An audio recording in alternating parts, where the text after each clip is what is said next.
subhanahu wa ta'ala wa hidayatihi wa inayatihi wa taufiqihi summa ila hadratin nabiyyil mustafa Muhammadir Rasulillah sallallahu alaihi wasallam wa ala alihi wa ashabihi wa azwajihi wa ahli baitihi ajma'in summa ila jami'i masyayikhina wa asatidina wa mursyidina summa ususan limuallifi hadzal kitab al-Fatihah. A'udzu billahi minasy syaithanir rajim. Bismillahirrahmanirrahim. Alhamdulillahi rabbil alamin. Ar-Rahmanir Rahim. Maliki yaumiddin. Iyyaka na'budu wa iyyaka nasta'in. Ihdinas siratal mustaqim. Siratal ladzina an'amta 'alaihim ghairil maghdubi 'alaihim waladdallin. Amin. Alhamdulillahirabbil alamin wassalatu wassalamu ala asyrofil anbiya'i wal mursalin wa ala alihi wa sahbihi ajma'in. Rabbi shrah li sadri wa yassir li amri wahlul 'uqdatam min lisani yafqahu qawli. Qala al-mu'allif rahimahullahu ta'ala wa adama naf'ana bi'ulumihi fid darain amin. Summa qala Allahumma hidayatan lis-shawab ya rabbal alamin. Ini syarat sujud ya, syarat sujud termasuk dan wajib dihantarkan. Hantar di sini maksudnya diletakkan satu suku. Suku di situ satu bagian. Nah, satu suku atau satu bagian daripada dua lututnya. Intinya lutut tuh mesti kena ke tempat sujud. Nah, diletakkan dia.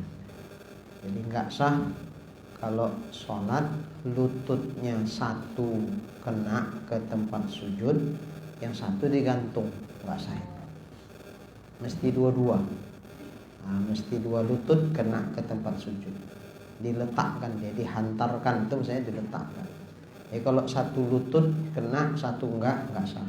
Kecuali uzur. Misal uzur terjatuh, geser lutut. Wah, kalau udah kayak gini, semana mau diletakkan dia jadi tumpuan, pasti nggak bisa. Atau nggak sampai geser, luka. Lutut tuh kalau luka lah begitu, karena dia gerak terus.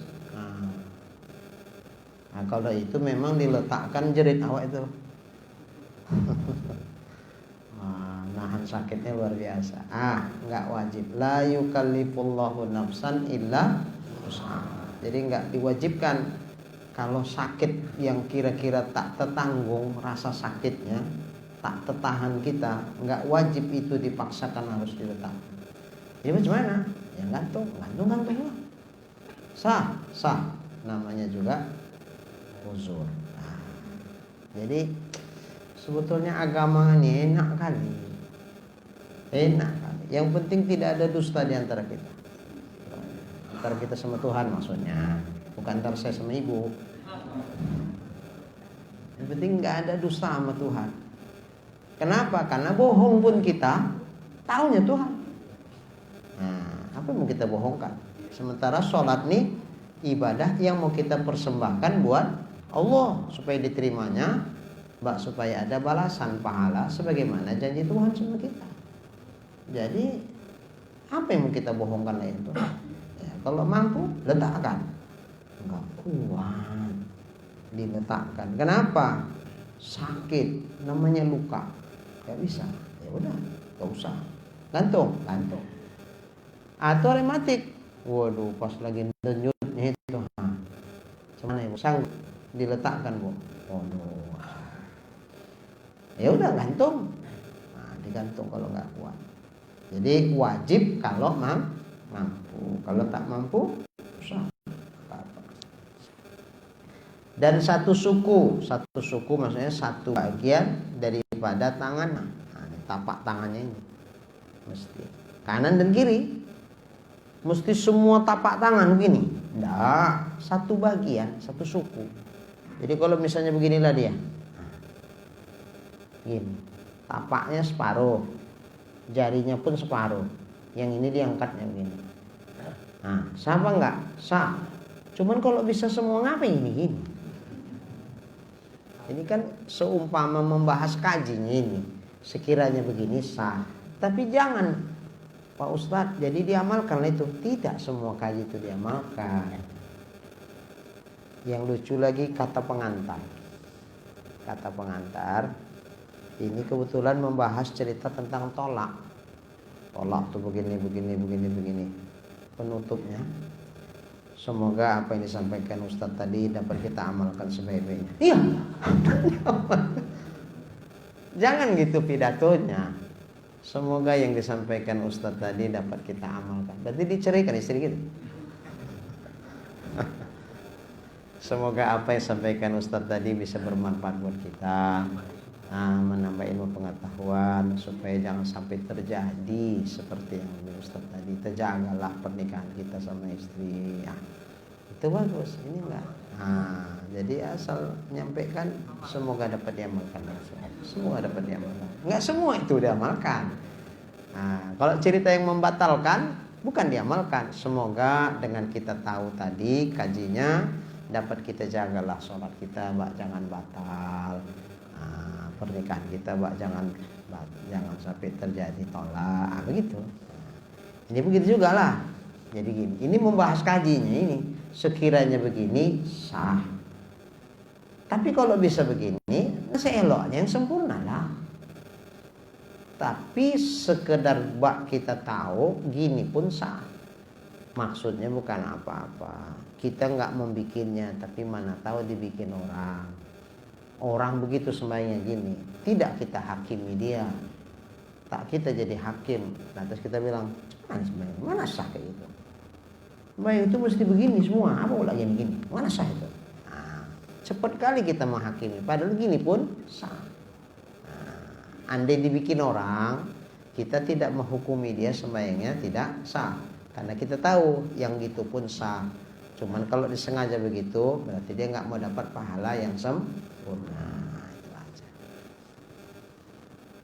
Dan perut anak jari dua kakinya, umpama inilah jari kaki, nggak boleh begini.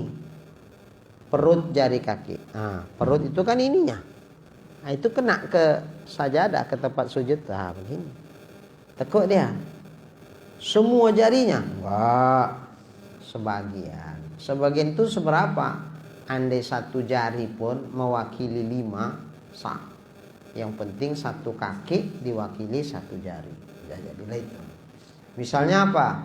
Ibu jarinya saja begini. Waktu sujud tuh gini.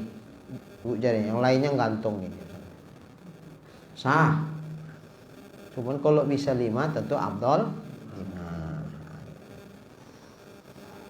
Kemudian, dan jikalau satu suku daripada jari yang satu daripada tiap-tiap kaki, itu pun sah. Satu suku daripada yang satu dari tiap-tiap kaki. Ya, satu kaki diwakili satu jari pun sah. Gitu.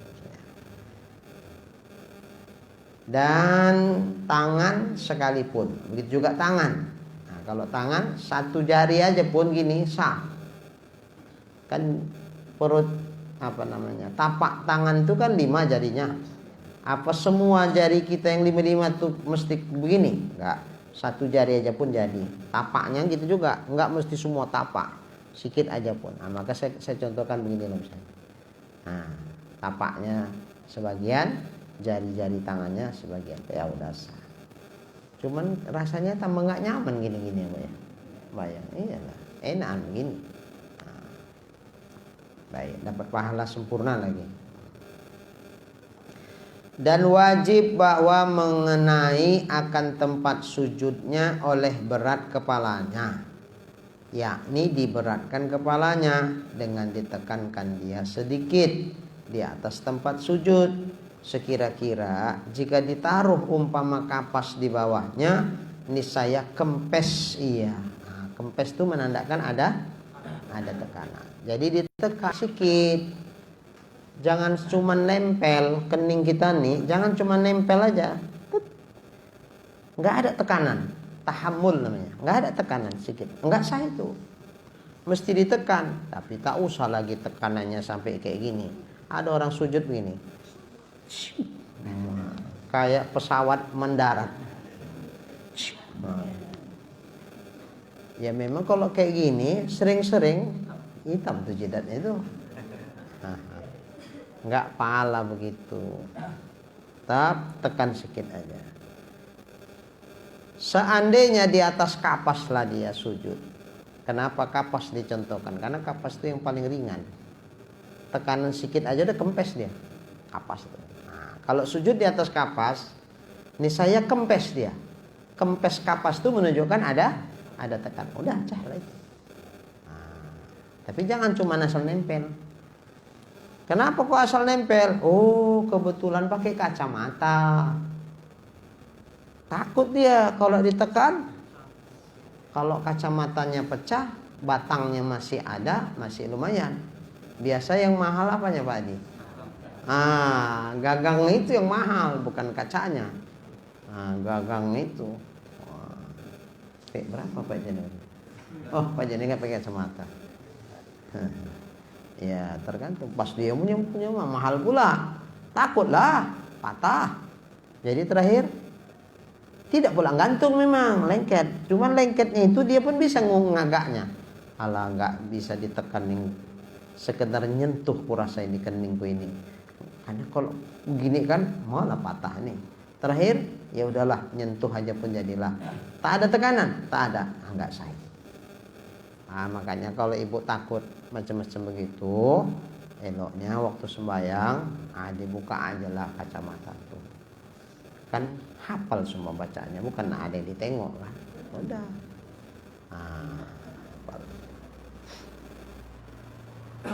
Baik. Kemudian mana tadi?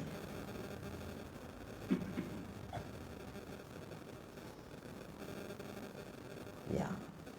Sekira-kira jika ditaruh umpama kapas di bawahnya, ini saya kempes ya. Dan tiada wajib diratakan pada anggota yang lain atas yang mu'tamadnya. Hanya wajib ditetapkan dia juga. Itu bukan dan tiada wajib diratakan, tidak wajib diberatkan.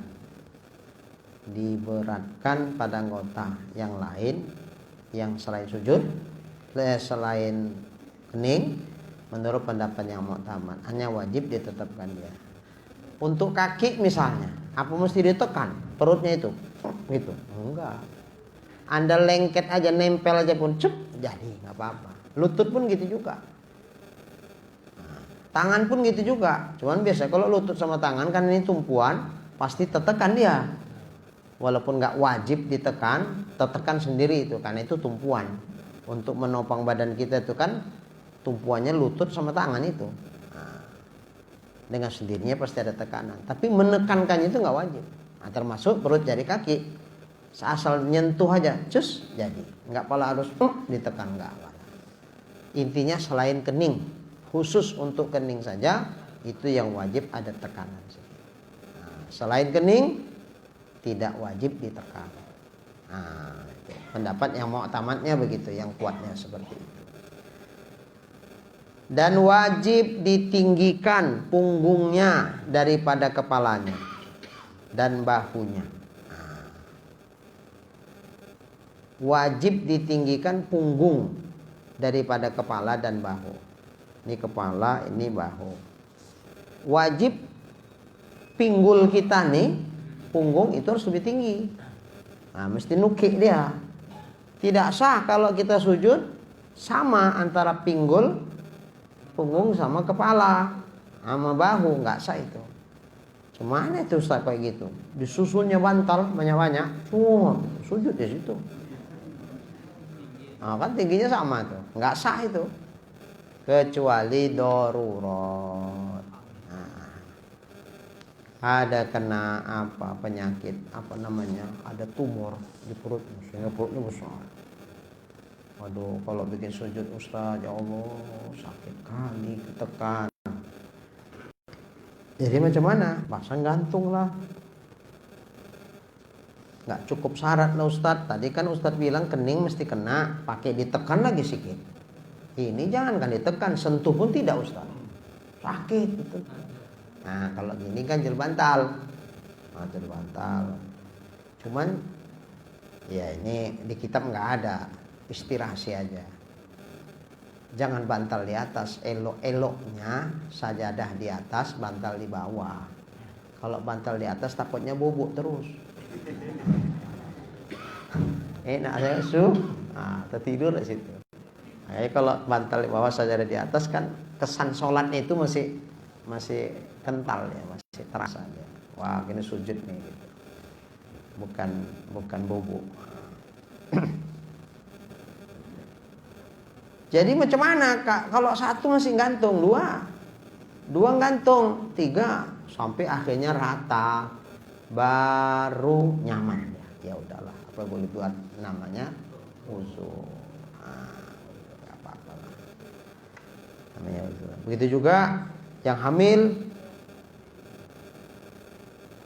udahlah, maaf ya Bu, udahlah orangnya pendek, hamilnya besar. Kata dokter di OSG kembar pula. Allah ya Allah. Itu luar biasa, itu berat membawanya. Berat Bu kalau hamil Mbak. Berat jalan-jalan tuh berat, terasa beratnya Bu. Ya, bayangkanlah berapa on? Kilo ya, kilo. Berapa kilo itu Bu? Ada 3 kilo ya, 3 kilo sekian gitu ya. Bawa 3 kilo awal aja, taruhkan beras di sini, diikat 3 kilo jalan-jalan. Berat itu. Itu 3 kilo bayinya, belum lagi air-airnya, ketubannya. Total maulah barangkali 3 kilo lebih, 4 kilo ya bayi. Allah ya. Oh lebih ya. Ya Allah, 9 bulan. Luar biasa perjuangan ibu-ibu. Disebutkan Allah itu lahnan ala wahnin. Nah kan, dari satu penderitaan, satu kesulitan di atas kesulitan. Betul itu. Makin besar makin sulit. Susah. Ya Allah. Ya.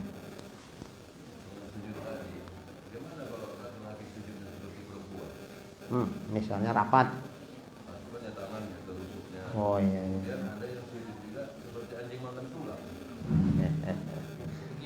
Iya, itu makruh. Laki-laki macam perempuan makruh, perempuan macam laki-laki makruh. Kalau perempuan itu dirapatkan sikunya ke rusuk ini sini. Nah, kemudian sujudnya jangan panjang-panjang kali, supaya agak dekat supaya bisa merapat. Itu isyarat bahwa perempuan itu lebih menutup diri dari laki-laki. Syarat tuh. Isyarat.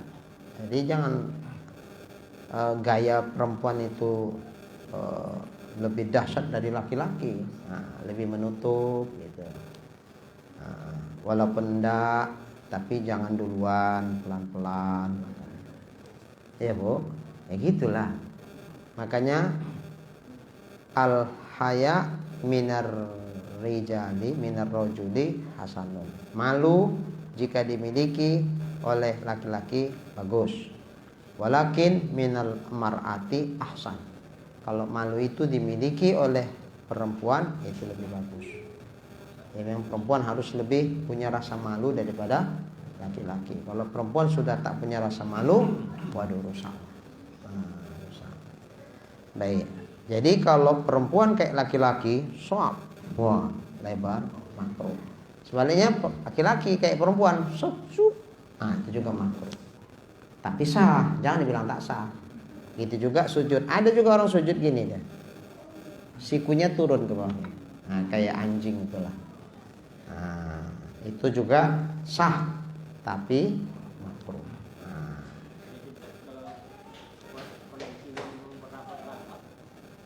Oh ya, kalau kondisinya disuruh rapat dan yang rapat sehingga tak bisa siku itu bergerak, ya apa boleh buatlah. Faktor keadaan. Enggak, karena memang enggak bisa diamalkan. Bisa Iya, contoh di Mekah. Ya, betul.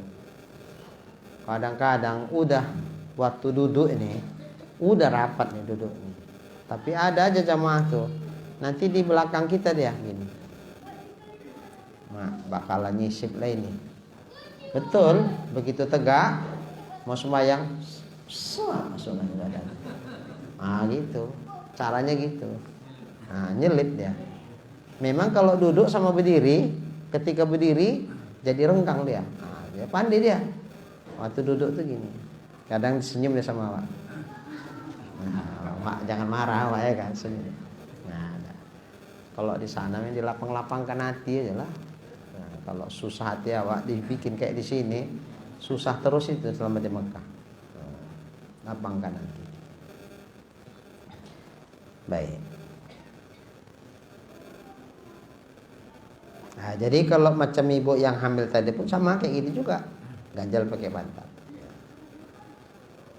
Jadi intinya wajib ditinggikan punggung daripada kepala dan bahu. Maka tiada memadai jika ditinggikan kepalanya daripada punggungnya atau bersamaan.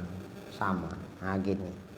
Pinggulnya di sini, kepalanya sini, bahunya sini, sejajar, nggak sah. Apalagi lebih tinggi, itu lebih parah lagi. Nah, karena sujud itu mesti menukik gini. Itu baru namanya sujud. Kalau rata nggak sujud itu.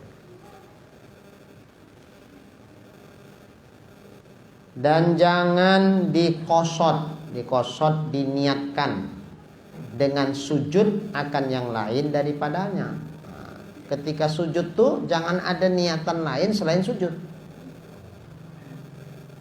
Maka jika gugurnya saya terjatuh, tersungkur, terjatuh ke depan.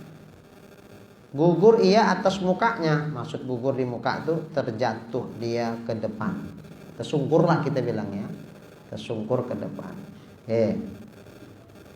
Dan dijadikan dia sujud, nah itu jadikan sujud, maka tiada memadai. Jadi kalau enggak memadai berarti enggak sah sujudnya. Lalu kalau enggak sah, wajib kembali kepada qiyam, wajib berdiri kepada i'tidal, balik lagi. Apalah contohnya ini? Misalnya Bu, petir ngeri kali menggelegar lagi sembahyang ibu kan. Sami'allahu liman hamidah, Rabbana lakal hamdu mil'us samawati wa mil'ul ardi wa mil'u ma syi'ta min syai'in ba'du. Begitu ba'du, duar. Terkejut ibu, refleks. Memang refleksnya bagus. Allahu Akbar katanya. Nah, sama bacaannya, cuman nggak sengaja itu sujudnya, bukan sujud karena mau sujud, sujud terkejut. Lantas Allahu Akbar tuh menukik dia ke bawah, tidak memang sampai kena keningnya, cuman turun aja gitu dia. Habis itu sadar, ya Allah petir nih. Tadi aku ngapain ya? Tidak mau apa? Mau sujud. Ya sekarang udah tinggal dekat nih dah. Lalu kan jelas sujud lah. Nggak sah itu. Nggak sah itu. Kenapa? Karena tunduknya tadi bukan tunduk nak sujud, tunduk karena terkejut, tersungkur di ke depan. Walaupun bacaannya cantik, Allahu Akbar gitu. Makanya bagus-bagus kita membiasakan cakap yang bagus. Jangan membiasakan cakap yang tak bagus. Kalau membiasakan cakap tak bagus, terkejutnya pun tak bagus itu. Sikit-sikit, bodat. Takutnya terkejut lagi semua yang duar, bodat.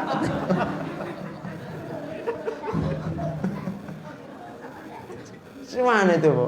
Batal nggak tuh semuanya? Nggak sengaja. Berkata-kata yang sedikit tidak disengaja, tidak membatalkan sholat, walaupun cakapnya tak elok. Tapi kan tetangga sebelah nilai, bodat pula lagi sembahyang itu. Ini berarti kebiasaan dia suka bilang bodat ini gitu. Asal jangan imam lah kayak gitu, kacau. Kacau. Cuman apa ini kalau imam kayak gitu? Susah bayangkannya ya. Jadi misalnya imamnya terkejut, Allahu Akbar, turun dia. Imamnya wajib balik nggak? Wajib balik. Cuman baliknya tahu Allahu Akbar. Baliknya tak usah Allah Akbar, nggak sunat pula balik Allah Akbar, kan balik untuk kembali ke posisi semula. Ini bukan gerakan sholat, ini gerakan kembali ke posisi semula.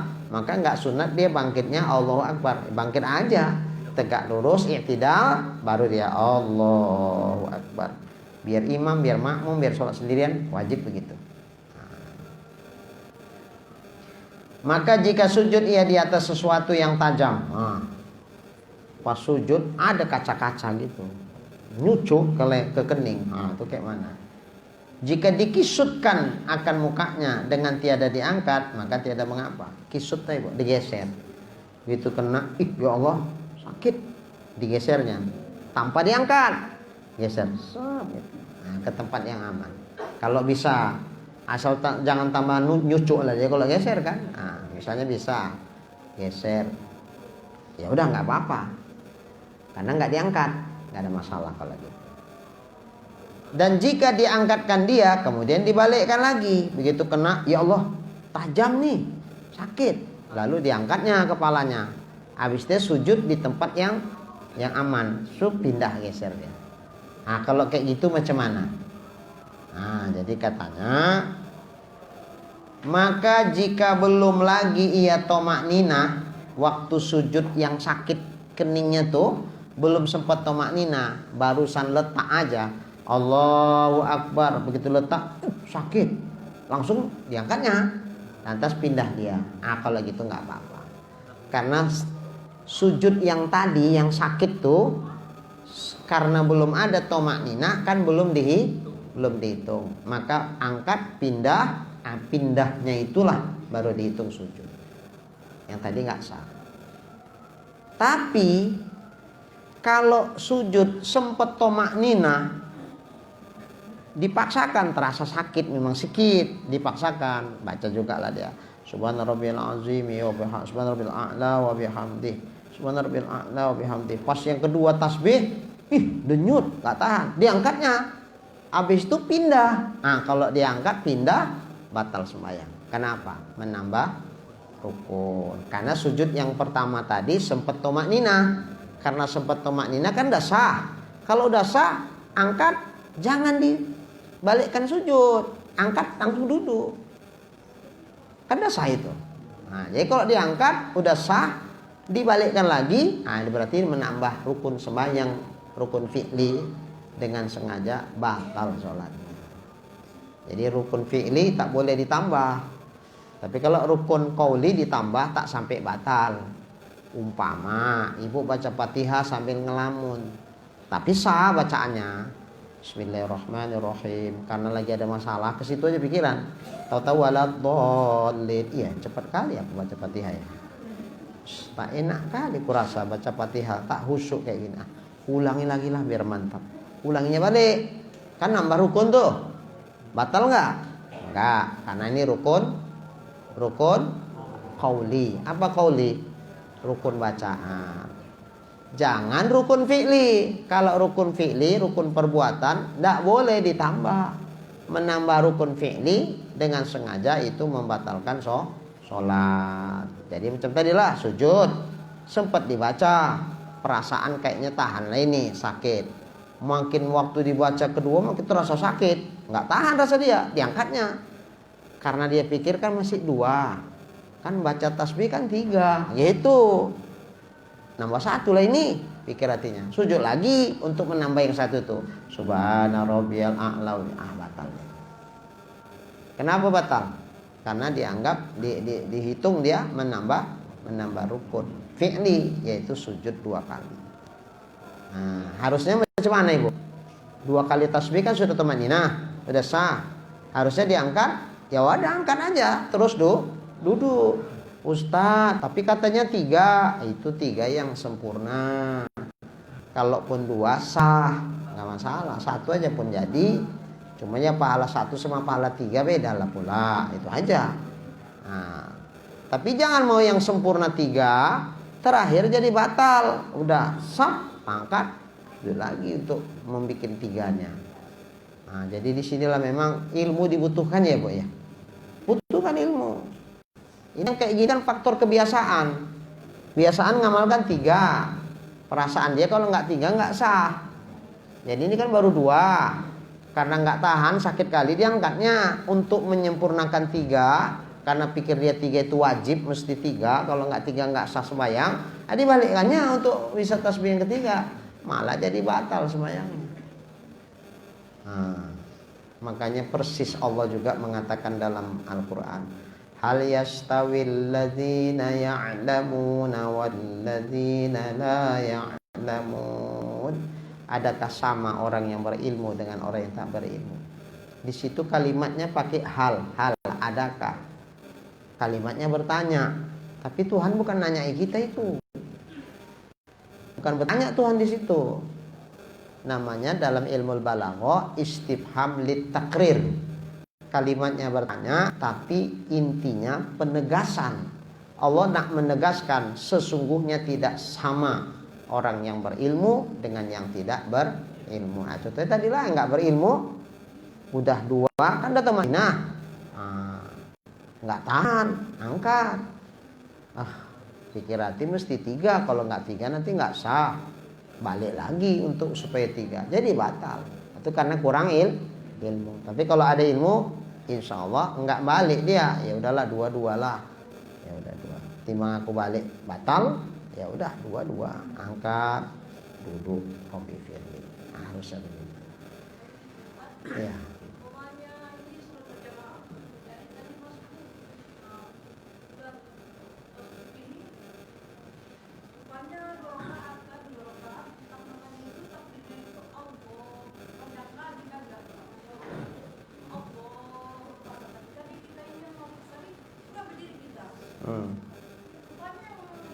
Duduknya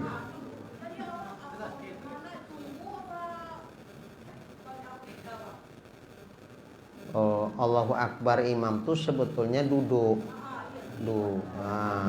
Duduk Robi Firlinya. Awak pikir bangkit dari sujud berdiri karena panjang kali. Begitu kita tahu, iya yang duduknya rupanya. Ya udah kita baliklah duduk. Baliklah kita duduk. Jangan kita tunggu pula di berdiri. Tahiyat awal. Iya. Jadi kalau wal sunat ketika itu kita balik duduk. Iya. Kalau imam tahiyat awal memang tak wajib kita tahiyat awal. Tapi kalau kita berdirinya berdiri silap, berdiri salah, wajib kita balik untuk tasahud awal. Tapi kalau berdiri kita berdiri sengaja memang nggak mau tahiyat awal, itu berdiri kita dihitung, maka tak wajib kita balik untuk tasawuf awal. Tapi sebaiknya sunat kita balik supaya kita baca tasawuf awal. Nah, tinggal tadilah sengaja apa enggak kita? Kayaknya nggak sengaja, orang karena kuat, karena panjangnya imam kan. Jadi perasaan awak bangkitlah. Berarti kan itu berdirinya itu bukan berdiri sengaja. Berdiri karena silap sehubungan imam panjang kali takbirnya. Nah, kalau seperti ini tidak dihitung berdirinya. Kalau enggak dihitung ya wajib kita balik untuk duduk tahiyat awal bersama imam.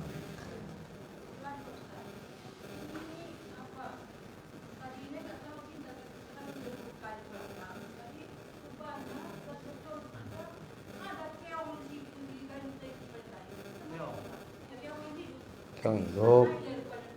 Iya, kalau hewan yang masih hidup, andai yang tak halal dimakan sekalipun, selama dia masih hidup hukumnya suci. Kecuali kalau dia bergelimang di tempat najis. Nah, kalau dia bergelimang di tempat najis, tak usah pun yang haram dimakan. Yang halal dimakan pun, kalau bergelimang di tempat najis, kena ke kita ya benajis lah kita. Contoh ayam, kayaknya kakinya bergelimang najis itu ya Bu ya. Nah, karena berak pun dia dipijak-pijaknya itu ya. Jadi waktu sembahyang terbang dia, di pangkuan awak terduduk di situ. Batal nggak? Batal. Ustadz, tapi halal dimakan. Iya, hewannya halal dimakan, tapi najisnya nggak halal dimakan. Ya, nggak sah, batal sembahyang kita. Ya, sekarang itu kalau gitu kan nggak masalah selama hidup ya. Walaupun dia haram dimakan misalnya, tapi selama dia masih hidup hukum suci. Tapi dengan catatan juga tubuhnya itu jangan bersentuhan najis. Ya, ya. Mana tadi Pak Januari? Dikembalikan data Madinah. Sedikit lagi tanggung nih ya. Jadi tiada mengapa. Dan jika sudah ia tomaknina, sujudnya itu Allahu Akbar yang pertama, sudah tomaknina, sudah baca tasbih. Begitu baca tasbih sekali, terasa sakit, dibacanya 2 kali, tambah sakit, nggak tahan, diangkatnya, lalu dipindahkan ke tempat yang lain, maka mudrot dia, karena bertambah sujud, nambah rukun, nambah sujud. Nah, itu mudrot. Arti mudrot menjadikan sujudnya tidak batal sholatnya, menambah rukun sholat. Nah, segitulah dulu. Nanti akan datang dan ke-8. Insyaallah. Mudah-mudahan apa kita kaji malam ini menjadi ilmu yang bermanfaat dan berkah. Bismillahirrahmanirrahim. Alhamdulillahirabbil alamin wassalatu wassalamu ala asyrofil anbiya'i wal mursalin wa ala alihi washabihi ajma'in. Allahumma rzuqna imanan kamila wa yaqinan sadiqa wa qalban khashi'a wa ilman nafi'a wa amalan maqbula wa taubatan nasuha wa husnal khatimah. Allahumma rzuqna rizqan wasi'an halalan tayyiban mubarakan jamila wa ilal khairi qarribna wa 'anil syarri ab'idna waqdi hawaijana fid dini wad dunya wal akhirah innaka 'ala kulli syai'in qadir. Sallallahu ala sayyidina Muhammad wa ala alihi wa sahbihi ajma'in. Walhamdulillahi rabbil alamin. Taqabbalallah.